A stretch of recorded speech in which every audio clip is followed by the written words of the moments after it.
Praise the Lord everyone. सबको जय मसीह की। आइए हम सब उस वचन को पढ़ते हैं जो वचन हमें परमेश्वर के दास अपोस्टल अंकुर यूसुफ निरूला जी द्वारा और परमेश्वर की दासी पास्टर सोनिया यूसुफ निरूला जी द्वारा दिया जाता है। आइए हम सब उस वचन को पढ़ते हैं। भविष्यवाणी क्यों होती है?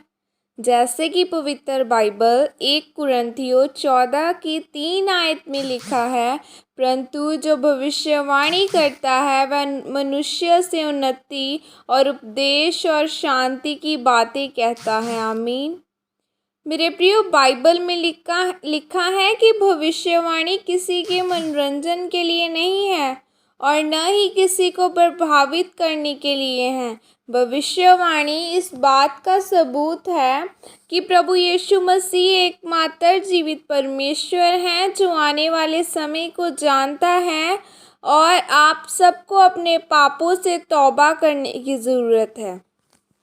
मेरे प्रियो, भविष्यवाणी इसलिए होती है कि आप तौबा कर सकें और परमेश्वर में आगे बढ़ सकें।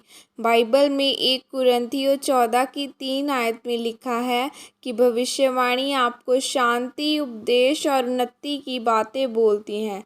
आपको यह मालूम होना चाहिए कि परमेश्वर की हजूरी चर्च में है और अगर चर्च में किसी के लिए भविष्यवाणी हुई है तो वह आपको यह बताने के लिए है कि प्रभु यीशु मसीह जीवते परमेश्वर हैं और आपको अपने पापों से तौबा करनी है और जो कमियां आपके जीवन में अभी भी हैं उन्हें छोड़कर परमेश्वर के साथ जुड़ना है।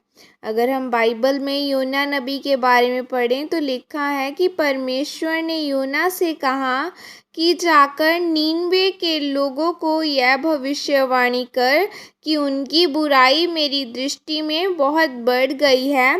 परमेश्वर के कहने का मतलब था कि अगर वह लोग अपने पापों से मन नहीं फिराएंगे तो परमेश्वर उन्हें नष्ट करेगा। जब योना नबी ने वहाँ पर जाकर यह सब कहा तो नीनवे के लोगों ने परमेश्वर के वचन की प्रतीति की और इस नगर के राजा से लेकर सब लोगों ने टाट ओढ़ा कर उपवास किए और अपने कुकर्मों से मन फिराया। यहाँ तक कि अपने पशुओं से भी उन्होंने उपवास करवाया। उन्होंने पश्चाताप किया कि और फिर जो परमेश्वर का भड़का हुआ कोप था वह उनके लिए शांत हो गया और परमेश्वर ने उन पर दया की। मेरे प्रिय, भविष्यवाणी आपको परमेश्वर में मजबूत करने के लिए होती है। उसी प्रकार जब आज के लोगों के लिए भविष्यवाणी होती है तो कई लोग तो उसे सुनकर अपने पापों में से मन फिरा लेते हैं, लेकिन कई लोग परमेश्वर और उसके दास के बारे में बातें करते हैं और फिर वह भविष्यवाणी उनके जीवन में पूरी नहीं हो पाती। आज लोग परमेश्वर की बात को सुनकर भी पाप, चोरी, चुगली, व्यभिचार नहीं छोड़ना चाहते और फिर भी यह उम्मीद करते हैं कि परमेश्वर उन्हें बड़ी बड़ी आशीषों और गवाहियों के साथ खड़ा करेगा। मेरे प्रियो, अगर आप अपने जीवन में परमेश्वर में उसके भलेपन दया में बढ़ना चाहते हैं तो अपने पापों को छोड़कर चर्च में उसके वचन के और उसके दास के द्वारा की गई भविष्यवाणियों को सुनकर मन फैलाएं, तब परमेश्वर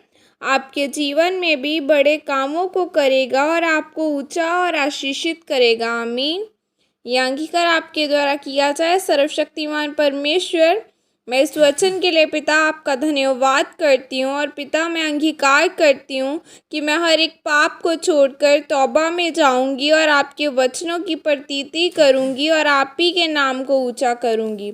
प्रभु यीशु मसीह के सामर्थी नाम में मांगती हूँ। आमीन। आइए मैं आप सब के लिए प्रार्थना करती हूँ। सर्वशक्तिमान परमेश्वर, आज के दिन के लिए खुदावंद मैं आपका धन्यवाद करती हूँ पिता परमेश्वर।